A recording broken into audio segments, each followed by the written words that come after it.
I was happy with this synthesizer here, so so much has changed. Amazingly so, yeah. Now, you've used technology to enhance your expression, and talk a little bit about how this has changed in your career, how much this technology impacted your ability to bring all this great music out. Obviously, the first time that good morning, everybody. The first time that I heard the synthesizer was the switch on Bach, Carlos, and that was exciting. I then went down into the basement of Motown.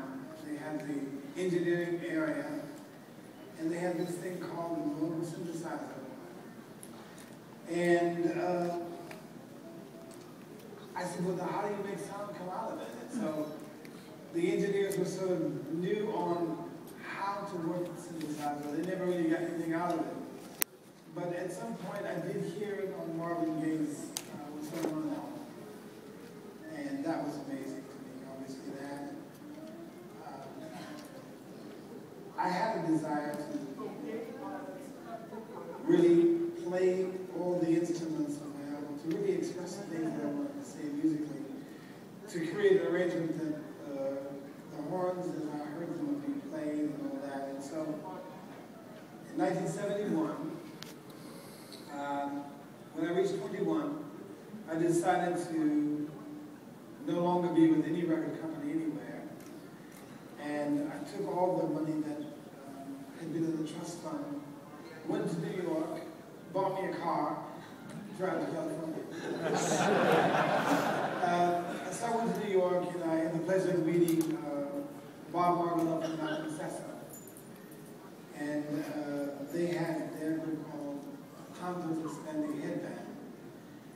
And they showed me the synthesizer. We began to work on music together.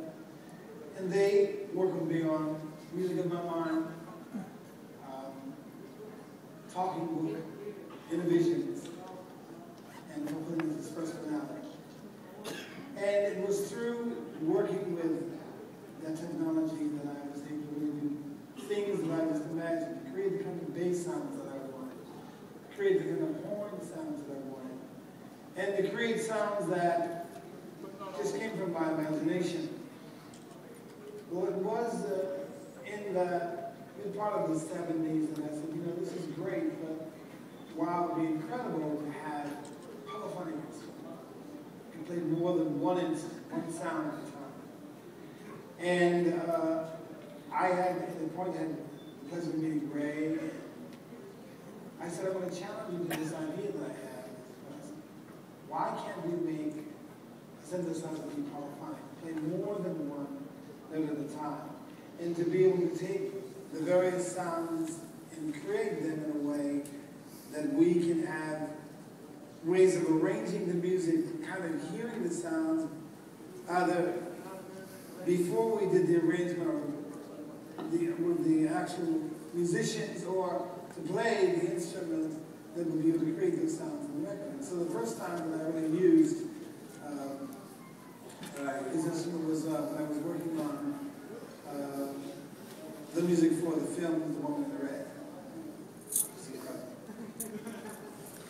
I think about, you've been coming to the NAMM show for many, many years, and I think it's been an inspiration to us. As you're going around the show and checking out all the new gear, what are you looking for at that point? What are you hoping to find? Just something that triggers a new sound or triggers a new creative expression?